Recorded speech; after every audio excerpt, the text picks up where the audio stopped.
Most people believe that going broke is a loud, violent event. They imagine a massive stock market crash, a sudden job loss, or a catastrophic medical bill that wipes out their savings overnight. But for the vast majority of people, poverty isn't a sudden explosion. It's a slow, silent leak. It's a series of tiny, almost invisible decisions you make every single day that slowly drain your wealth until, one day, you wake up in your 40s or 50s and wonder where it all went.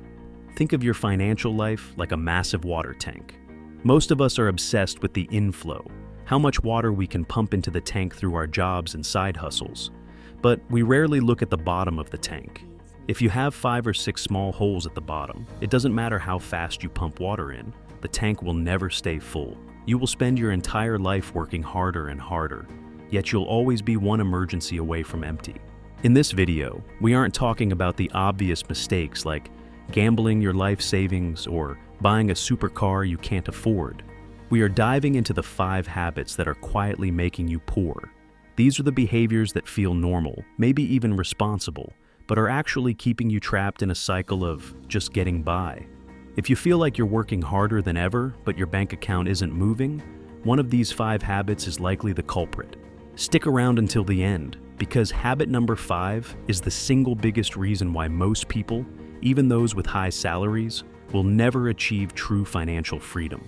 Let's start with the most subtle drain on your wealth: the convenience tax. We live in the age of the on-demand economy, where every friction point in life has been smoothed over by a tech company looking to take a slice of your paycheck. Need food? There's an app. Need a ride? There's an app. Need your groceries delivered? Done. The problem is that we've stopped valuing our money and started overvaluing our effortlessness. In the moment, it feels like a small price to pay for your time. You think, I'm busy, I'm tired, I deserve to have this delivered. But let's look at the math. When you order dinner through a delivery app, you aren't just paying for the food. You are paying a delivery fee, a service fee, a small order fee, a 20% tip, and, most importantly, the hidden markup on the menu items themselves. That $15 burrito quickly becomes a $32 expense. If you do this just 3 times a week, that's an extra $200 a month, or $2,400 a year, spent on nothing but convenience. Over a 30-year career, if you had simply invested that convenience money into a boring index fund with an 8% return, you'd be looking at over $300,000. That is the true price of your burritos. You aren't just paying for the delivery, you are paying with your future retirement. But the convenience tax isn't just about food apps. It's the premium car wash because you don't want to use a hose. It's the pre-cut fruit at the grocery store that costs 4 times the price of a whole pineapple. It's the impulse buy at the gas station because you didn't plan your meals. Individually, these charges feel small. Collectively, they are a parasite on your potential wealth. The wealthy understand a fundamental truth. Your time is valuable, yes, but until you are actually wealthy, your money is often more scarce than your time. You are trading your future freedom for a few minutes of saved effort today. To build a foundation of wealth, you have to be willing to do the inconvenient things that others won't.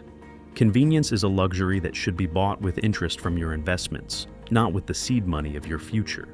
The next habit is passive consumption over active production. Look at your bank statement from the last 30 days. Now, look at your screen time report on your phone. If you compare the two, you will see a startling correlation. Most people are stuck in a loop of passive consumption. We are the most entertained generation in human history, but we are also the most financially stagnant. We pay for Netflix, Disney+, Spotify, and gaming subscriptions. We spend our weekends at the mall looking for things we don't need, or at the movies watching stories about other people's lives. These are dead-end expenses. Once the money is spent, it's gone forever. It provides zero return on investment. It doesn't make you smarter or more valuable. The wealthy focus on active production. The difference between a consumer and a producer is where their focus lies. A consumer sees a new iPhone and thinks about how much they want to buy it. A producer sees a new iPhone and thinks about how they can buy stock in Apple, or how they can use that tool to create content that generates revenue. When you spend $100 on a new video game, that is a pure consumption expense. When you spend $100 on a book or a technical course that teaches you a high-income skill like coding, copywriting, or digital marketing that is a production expense. The $100 for the game is gone. The $100 for the course could potentially return $10,000 or $100,000 over your career. Ask yourself, are you a customer or a creator?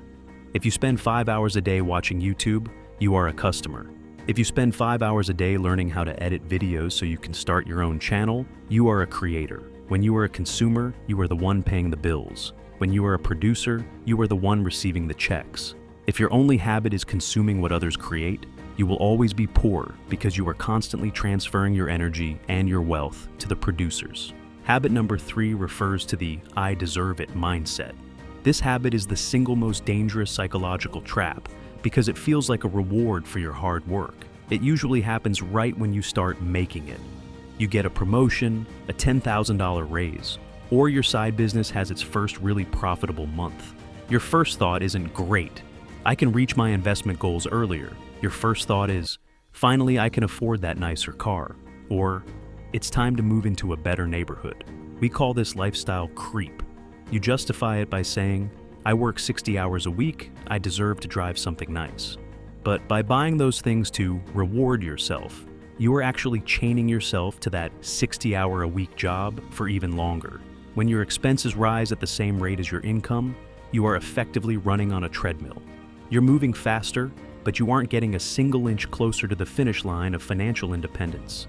This is why you see high-income earners who earn $250,000 a year but live paycheck to paycheck. They have the "I deserve it" habit. They have the big house and the German SUV, but they have zero net worth. True wealth is the money you don't spend. It's the gap between what you earn and what you live on. This is what we call the margin. The larger your margin, the faster you become free.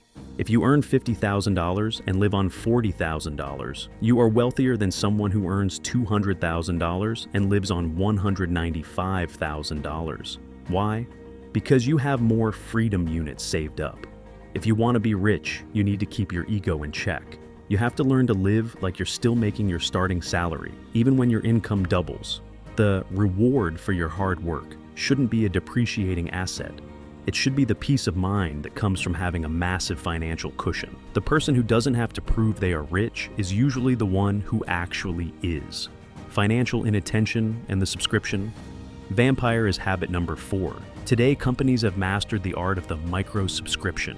They have realized that the easiest way to take your money is to do it in amounts so small that you don't even think it's worth the effort to cancel. This is the habit of financial inattention. They know that if they charge you $9.99 a month, you likely won't notice it on your statement. It's small enough to ignore, but for the company, it's a goldmine. Most people today are bleeding from 1,000 small cuts. You have the gym membership you haven't used since January. You have 3 different music streaming services because you forgot to cancel the free trials. Individually, $10 doesn't feel like it's making you poor. But when you add them up, most Americans are spending over $200 a month on subscriptions they rarely use. That is $2,400 a year. But it's worse than that. It's the habit of not knowing where your money is going.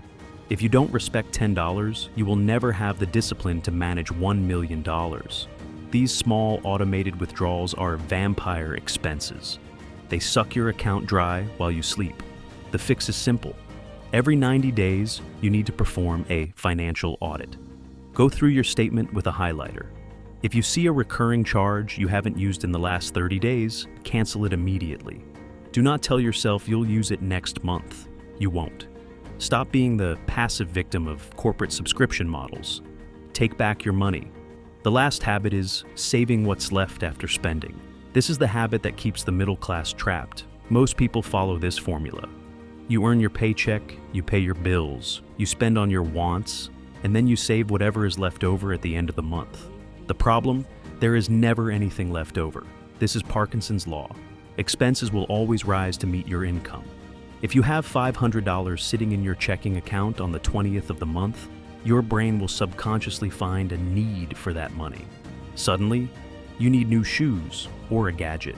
By following the save what's left model, you are telling yourself that everyone else, the landlord, the grocery store, the CEO of Netflix, is more important than your future self. You are paying every other person in the economy first, and taking the scraps for your own retirement. The wealthy follow the principle of paying themselves first. The moment their paycheck hits, a predetermined percentage is automatically diverted into an investment account. This happens before the rent is paid. This creates a forced scarcity that makes you more disciplined with the remaining funds. You will find ways to cut costs because you have to.